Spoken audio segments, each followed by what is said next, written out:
The mansion stood tall at the end of the quiet street, its shining windows reflecting wealth and power. Inside, everything was perfect: polished floors, expensive furniture, and walls filled with portraits of success. The family that lived there was known by everyone. They were rich, respected, and feared. People admired them from a distance, but no one truly knew them.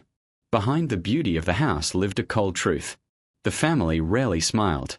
Their voices were sharp, their words often heavy with pride. They believed they were better than others, and they made sure everyone around them felt it. Among the many workers in the house, there was one woman who stood out, though no one noticed her. Her name was Amina. She moved quietly through the halls every day, cleaning, cooking, fixing, and serving. Her hands were always busy, but her face remained calm. She never complained. She never argued. She simply did her work with care. But Amina's life was not tied only to this mansion. Every evening, after long hours of work, she would return to a small, worn-out home where her sick mother and younger brother waited. The money she earned here was the only thing keeping her family alive. Every coin mattered. Every day mattered. Yet, in the mansion, she was invisible. The family barely looked at her. When something was done right, they said nothing. But when something went wrong, her name was the first to be called. Amina, the lady of the house would shout, her voice echoing through the halls. What is this mess? Even when it wasn't her fault, Amina would bow her head and fix it. She had learned one thing: silence was safer than truth. But one day, silence was not enough. It began with a missing necklace. It was expensive, one of the lady's favorite pieces. When she noticed it was gone, panic quickly turned into anger. The house was searched, drawers opened, workers questioned. Then, without warning, all eyes turned to Amina. "You were in my room this morning," the lady said sharply, her eyes cold and accusing. Amina froze. "Yes, madam. I was cleaning." "Then where is my necklace?" the lady snapped. Amina's heart began to race. "I don't know, madam. I didn't take anything." But her words felt weak in the heavy air of suspicion. The master of the house stepped forward, his face filled with quiet judgment. These things don't disappear on their own. The other workers stood silently, afraid to speak. No one defended her. No one dared. Amina tried again, her voice trembling now. "I swear, I didn't take it. Please believe me." But belief had no place in that room. The lady laughed bitterly. "Of course you didn't. That's what they all say." The accusation spread quickly, like fire. Soon, it was no longer a question. It was a fact in their eyes. "She's been stealing," someone whispered. "I knew something was wrong," another added. Each word felt like a stone hitting her chest. Amina looked around, hoping, just once, that someone would see the truth in her eyes. But all she saw were faces filled with doubt, disgust, and distance. "You are dismissed," the master said firmly. "Leave this house. Now." Her breath caught. "Sir, please, this is my only job. My family." "Enough," the lady cut in. "You should be grateful we are not calling the police." The words hit harder than anything else. Without another chance to speak, Amina was pushed out of the house she had served for years. No payment. No apology. No dignity. Just silence. She stood outside the gates, her small bag in her hand, her world suddenly empty. Tears filled her eyes, but she did not cry out loud. Instead, she looked back at the mansion one last time, the place that had taken everything from her. Her lips trembled as she whispered to herself, barely audible, "This is not the end." Then she turned away, walking into the unknown, carrying nothing but pain, and a quiet promise that one day, her story would change. The road ahead felt endless. Amina walked slowly, her small bag hanging from her shoulder, her steps heavy with fear and uncertainty. The sun had already begun to set, and the city that once felt familiar now seemed cold and unwelcoming. She had nowhere to go. When she finally reached her small home, the weak wooden door creaked open. Inside, the air was still. Her mother lay on a thin bed, her face pale, her breathing slow. Her younger brother sat quietly beside her, his eyes filled with worry. "Amina, you're late," he said softly. Amina forced a smile, hiding the storm inside her. "I had extra work today." But her voice broke before she could finish. Her brother stood up, sensing the truth. What happened? Amina couldn't hold it in anymore. The tears she had kept inside all day finally fell. She sat down, covering her face as the pain poured out. "They threw me out," she whispered. "They said I stole something. I didn't. I swear I didn't." The room fell silent. Her brother clenched his fists, anger flashing in his eyes. But her mother slowly reached out her weak hand, placing it on Amina's arm. "I believe you," she said gently. Those simple words broke Amina even more. That night, sleep did not come. She lay awake, staring at the ceiling, her mind filled with fear. No job meant no money. No money meant no food. No medicine. The next morning, reality hit harder. Amina stepped out early, determined to find work. She went from house to house, shop to shop, asking for anything, cleaning, cooking, even washing dishes. But everywhere, the answer was the same. No vacancy. "We don't need anyone. Come back later." Some didn't even let her speak. They shut the door before she could finish a sentence. Hours passed. The sun burned above her, but she kept walking. Her feet ached, her throat was dry, but she refused to stop. By the time she returned home, her hands were empty. Days turned into weeks. Food became less. Sometimes, they ate only once a day. Sometimes, not at all. Her mother's condition worsened. Without medicine, her pain grew. Amina watched helplessly, her heart breaking each time she saw her mother struggle to breathe. One evening, her brother asked quietly, "Will things ever get better?" Amina didn't answer, because she didn't know. That night, something inside her began to change.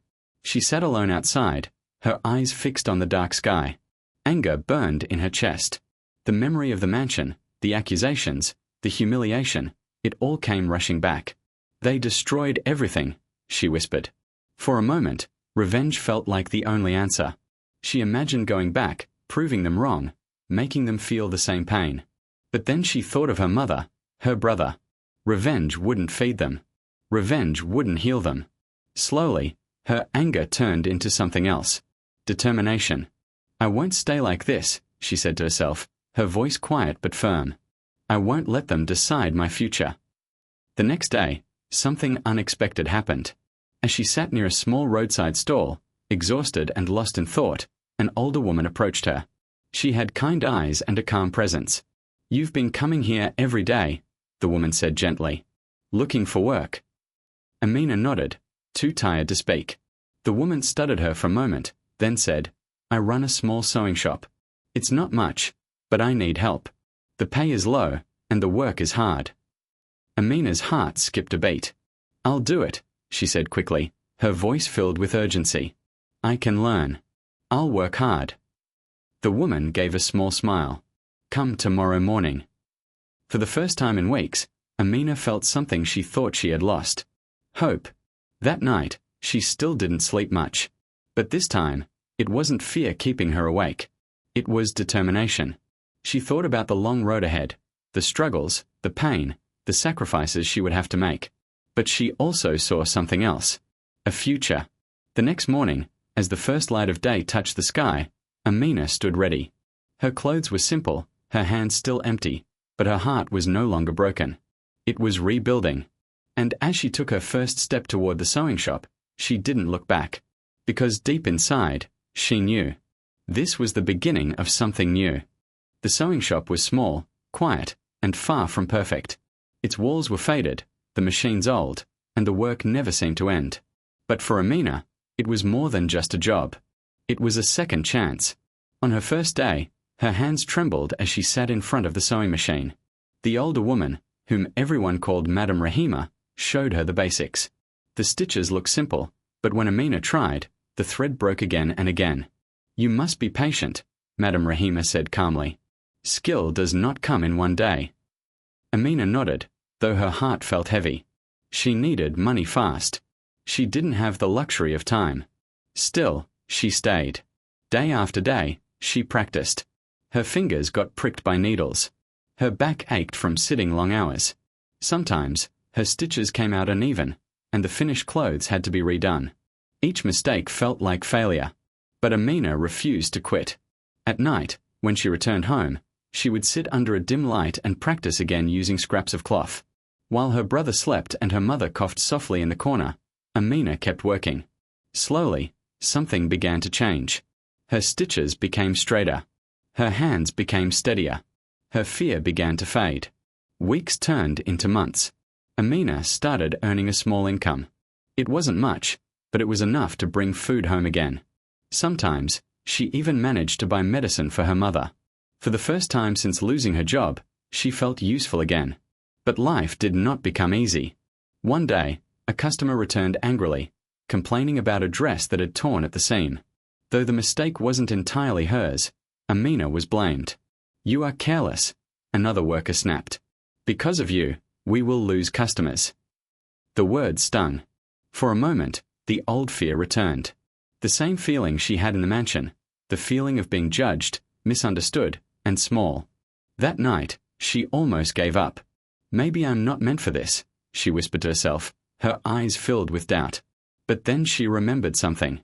The way she had been thrown out, the way no one had believed her. If she gave up now, then they would be right. And she refused to let that happen.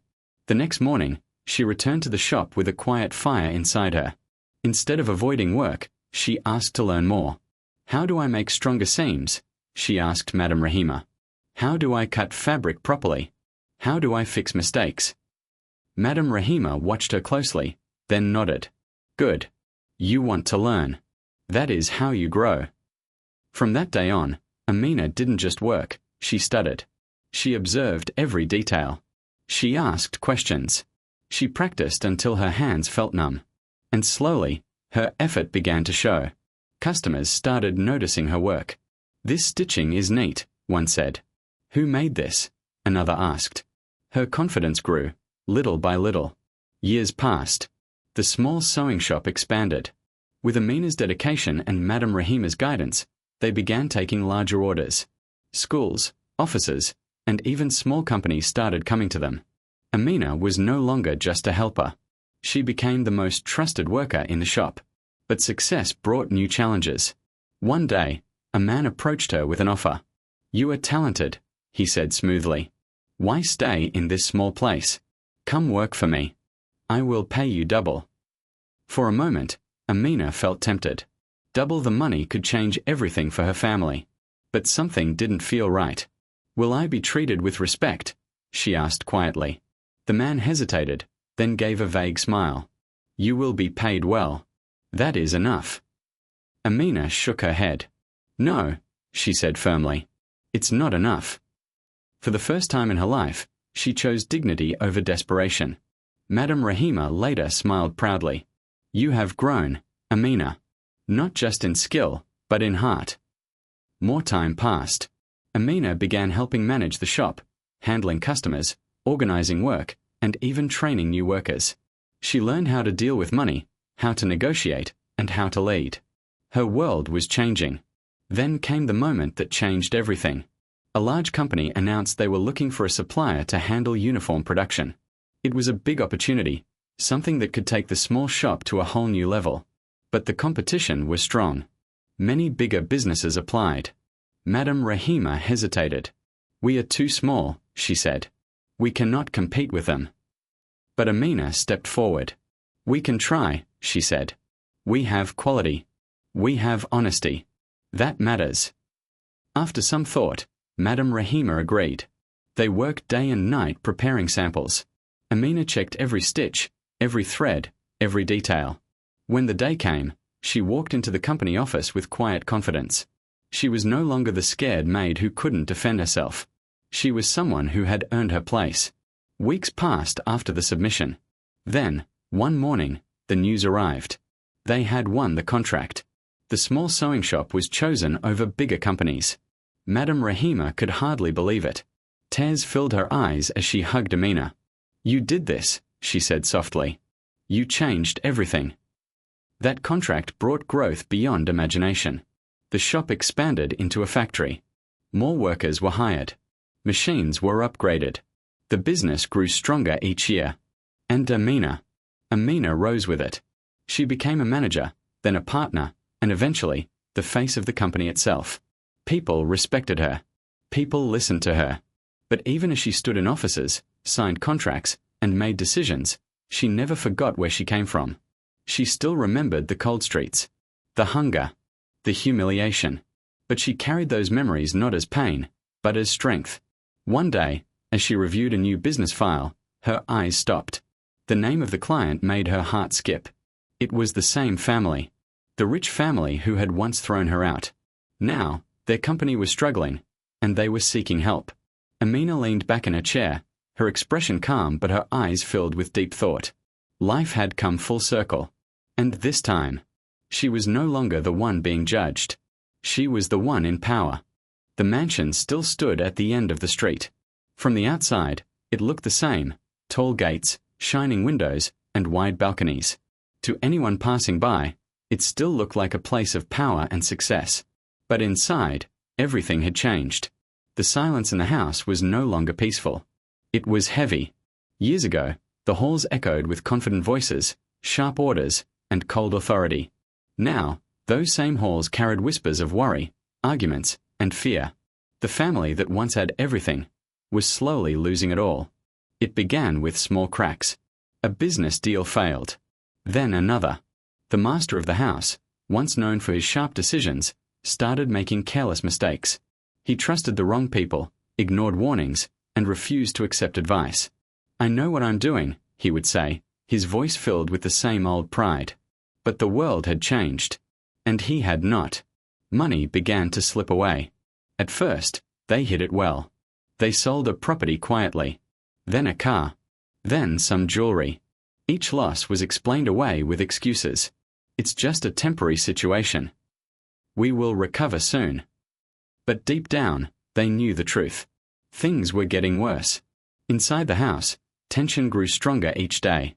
The lady of the house, once calm and commanding, now spent hours staring at old bank papers, her hand shaking slightly.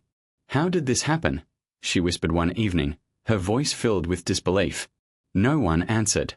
Their children, who had grown up surrounded by luxury, could not understand the sudden change.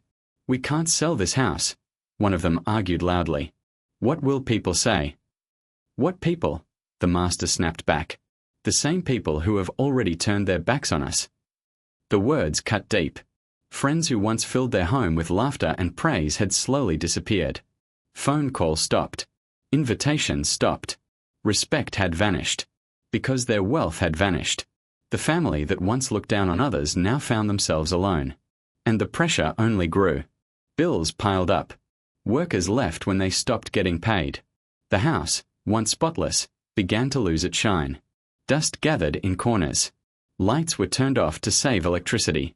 The same place that once felt grand now felt empty. One night, a heated argument broke out at the dinner table. "This is your fault," the lady shouted, her voice trembling with anger. "You refused to listen. You pushed everyone away." "And you," the master fired back. "You cared more about status than reality. You never saw what was happening." Their voices echoed through the house, louder than ever before. But there was no one left to hear them. No servants. No guests. No respect. Only the sound of a family breaking apart. Days turned darker. The master began searching for solutions. He reached out to old contacts, but most ignored him. Some gave polite excuses. Others didn't even respond. Finally, he found one last option. A company, growing fast, known for its strong leadership and fair deals. They had the power to help him recover, to offer a contract that could save what little remained of his business. But there was a condition. He would have to meet their management team and present his case. For a man who once controlled everything, the idea of asking for help felt like defeat. Still, he had no choice. The meeting was arranged. On the day of the meeting, the family prepared quietly. There were no expensive clothes this time, no display of wealth. Just simple outfits and tired faces. As they stepped out of the mansion, something felt different. For the first time in years, they were not walking out as powerful people. They were walking out as desperate ones. The drive to the company office was silent. Each of them was lost in their own thoughts, memories of what they once had, and fear of what they might lose next. When they arrived, they were greeted by a modern building, simple, yet strong. It didn't need to show off its success. It felt, earned. Inside, everything was organized, calm, and professional. They were asked to wait. Minutes passed like hours. The master wiped his hands nervously.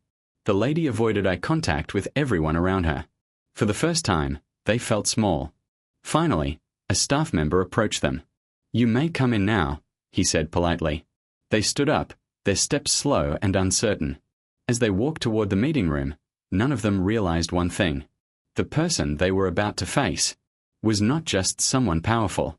It was someone from their past. Someone they had once thrown away without a second thought. And now, life had brought them back. Not as masters, but as those who had to answer. The door slowly opened. And everything was about to change. The door to the meeting room opened slowly. The rich family stepped inside, one after another, their movements careful and uncertain. The room was large but simple, clean walls, a long table, and tall windows that let in soft light. It was not decorated with luxury, yet it carried a quiet sense of power. At the far end of the table, a single chair faced away from them. Someone was already there. The person sat still, looking out the window, as if lost in thought. For a moment, no one spoke. The master cleared his throat, trying to gather what little confidence he had left. "We are here for the meeting," he said, his voice no longer as strong as it once was. The person did not turn immediately. Instead, there was a pause, a long, heavy pause that made the air feel tight. Then slowly, the chair turned. And time seemed to stop. Amina. She sat before them, calm and composed, dressed in simple but elegant clothing. Her posture was straight, her expression steady. There was no fear in her eyes, only quiet strength. The family froze. The lady's lips parted slightly, her eyes widening in shock. One of the children took a step back, as if trying to understand what they were seeing. "No, this can't be," the master whispered under his breath. But it was real. The same woman they had once thrown out like she was nothing, now sat before them as someone far above them. Memories rushed into the room like a storm. The shouting, the accusation, the moment she stood helpless while they judged her, and the day they pushed her out of their home without a second thought. All of it came back at once. Amina watched them quietly. She could see it in their faces, the shock, the guilt, the confusion. But her expression did not change. Inside her, emotions moved like waves. For a brief moment, she saw herself as she once was, standing in that mansion, begging to be believed. The pain, the humiliation, the silence she was forced to accept. But that version of her was gone. She had left that behind the day she chose to rise instead of break. Now, she was someone else. Someone stronger. Someone in control. "Please, sit," she said calmly, her voice steady and clear. The sound of her voice made them flinch slightly. They slowly took their seats, their movements stiff and awkward. The chairs that once would have felt ordinary now felt heavy under them. No one knew where to look. The master avoided her eyes. The lady stared at the table. The children remained silent, their confidence completely gone. Amina folded her hands gently on the table. The silence stretched again, but this time, it felt different. This time, it belonged to her. "I believe you requested this meeting," she said, her tone professional, almost distant. Her words were simple, but they carried weight. The master nodded, struggling to speak. "Yes, we were hoping to discuss a possible partnership." His voice sounded smaller than ever before. Amina listened without interrupting. As he spoke, she observed every detail, the hesitation in his voice, the nervous movement of his hands, the lack of certainty in his eyes. This was not the same man who once judged her without hesitation. This was a man who had fallen. For a brief second, another memory flashed in her mind. "You are dismissed. Leave this house. Now." The words echoed, but they no longer hurt the same way. Now, they only reminded her of how far she had come. The lady finally looked up, her eyes meeting Amina's for the first time. There was something new in her gaze. Not pride. Not anger. But regret. Still, she said nothing. Because what could she say? Sorry would not erase the past. Excuses would only make it worse. The room felt heavy with unspoken truth. Amina leaned back slightly in her chair, her face calm. The power in the room had completely shifted. Once, she had stood before them, powerless and unheard. Now, they sat before her, waiting, hoping, needing. And she had all the control. Yet, there was no anger in her eyes. No desire to humiliate them. Only quiet understanding. Because she knew something they were only beginning to learn. Life has a way of turning things around. When the master finished speaking, his voice faded into silence. All eyes turned to Amina. The decision now rested with her. She let a few seconds pass, allowing the weight of the moment to settle. Then, slowly, she spoke. "I remember you," she said softly. The words were simple, but they hit hard. The family lowered their eyes, unable to face her. Amina continued, her tone steady, without bitterness. "And I remember everything." A deep silence followed. But instead of anger, there was something else in her voice. Control. Strength. Closure. She did not raise her voice. She did not accuse. She simply acknowledged the truth. And in that moment, it became clear. This was not the same woman they had once dismissed. This was someone who had risen above them. Someone who no longer needed their approval. Someone who now held their future in her hands. Amina looked at them one last time, her expression calm but powerful. The past stood between them. The present held them still. And the future was hers to decide. The room felt heavier than before. Amina's words still echoed in the silence, and I remember everything. No one moved. The family sat frozen, as if those words had taken away whatever strength they had left. The master looked down at his hands. The ladies' fingers trembled slightly on the table.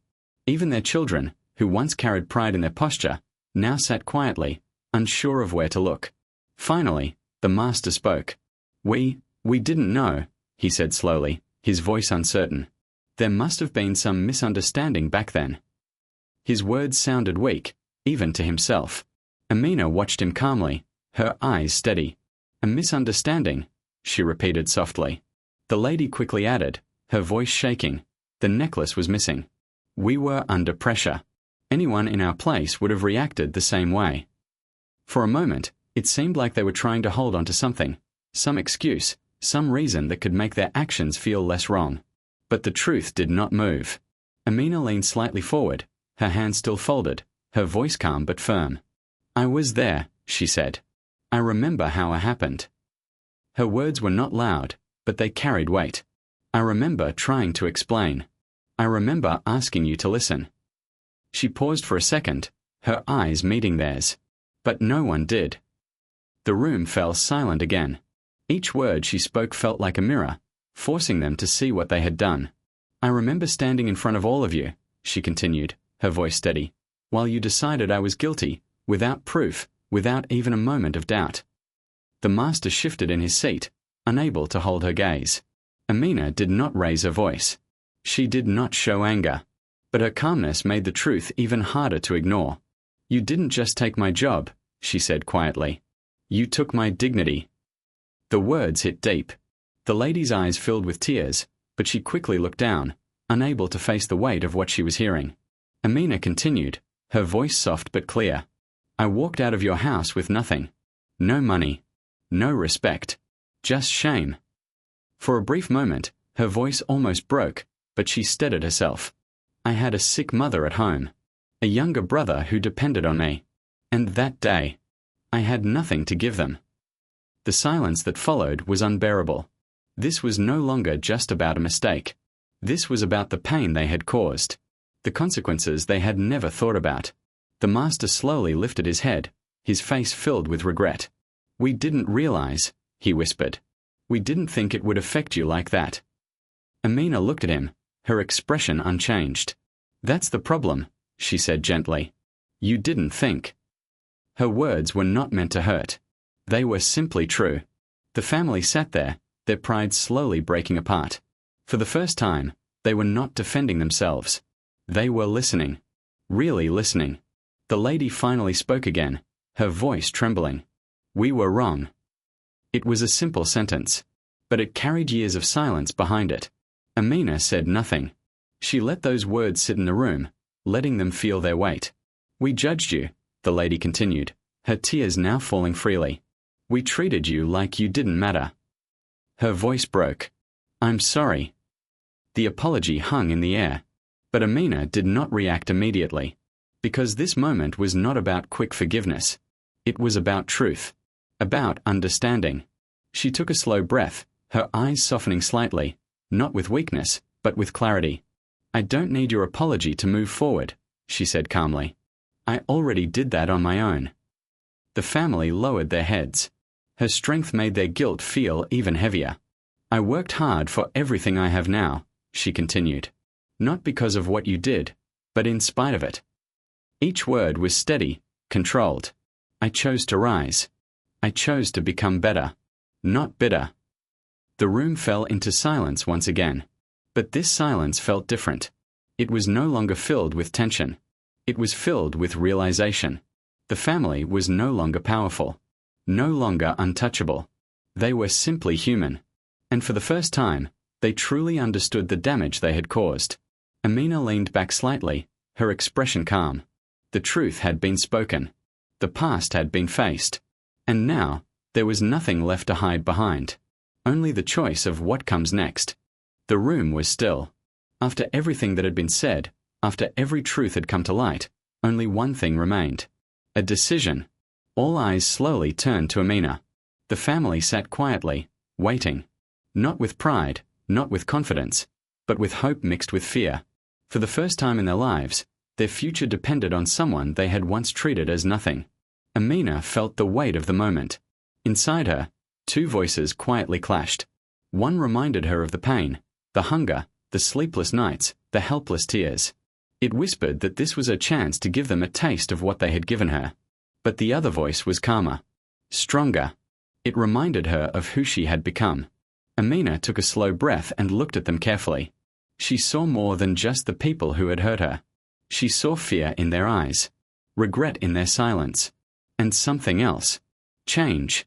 Her mind drifted back to the past, the day she stood outside their gates with nothing, the night she cried in silence, the struggles she fought alone. Then she thought of her journey. The sewing shop. The long hours. The lessons she learned. The strength she built. She had not come this far just to become the same kind of person they once were. Slowly, she sat up straighter, her decision clear. "I could refuse," she said calmly. The family held their breath. "I could walk away and leave you to face everything alone, the same way I had to." Her words were not harsh, but they were honest. The master lowered his eyes, unable to argue.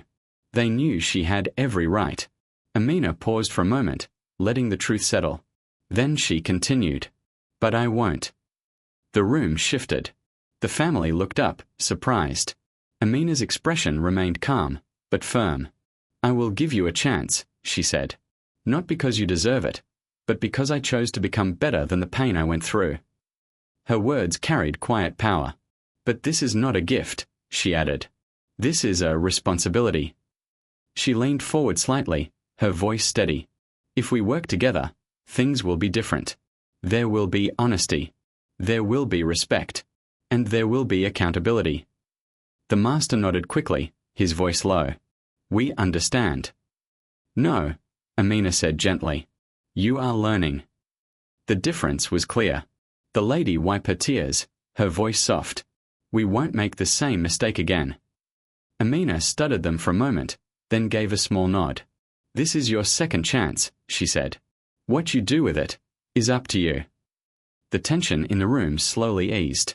Not because everything was forgiven, but because something more important had happened. The truth had been accepted. The lesson had been learned. Amina stood up from her chair. The family followed, almost out of instinct. But this time, there was no distance between them. No invisible wall of pride. Just people, standing face to face. Amina picked up her file and turned toward the door. She did not look back with anger. She did not carry the weight of the past anymore.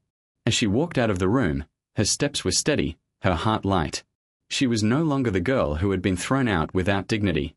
She was no longer defined by what others had done to her. She had risen. She had rebuilt herself. And most importantly, she had chosen who she wanted to be. Not a victim. Not someone seeking revenge. But someone who turned pain into strength. And walked forward with dignity. The morning sun rose gently over the city. Inside a modern office, filled with quiet energy and purpose. Amina stood by the window, looking out at the world below. The streets were busy, people moving with hope, chasing their own dreams. Her reflection in the glass was calm, strong, so different from the girl she once was. Behind her, the office moved with respect and order. Employees greeted her with warm smiles. Some nodded with admiration. Others waited for her guidance. She was no longer invisible. She was seen. She was valued. On her desk lay files, plans, and decisions that shaped lives, not just her own, but many others. She made sure her company treated every worker with fairness and dignity, because she knew what it felt like to be treated otherwise. For a moment, her mind drifted back, to the cold nights, to the hunger, to the day she stood outside a gate with tears in her eyes and nothing in her hands. That pain had not disappeared, but it had changed. It had made her stronger. It had shaped her into the person she had become. Amina took a slow breath and turned away from the window. Her steps were steady as she walked forward, not as someone who had forgotten the past, but as someone who had risen above it. She understood now, power does not last forever. Wealth can fade. Pride can fall. But kindness, respect, and integrity, those are what truly remain. She paused for a moment, looking around her office, her world, her journey. A small, quiet smile appeared on her face, because this was not just success. This was victory. A victory over pain, over doubt, over everything that once tried to break her. And as she stood there, strong and unshaken, one truth became clear. She was no longer defined by where she started. She was defined by how far she had come.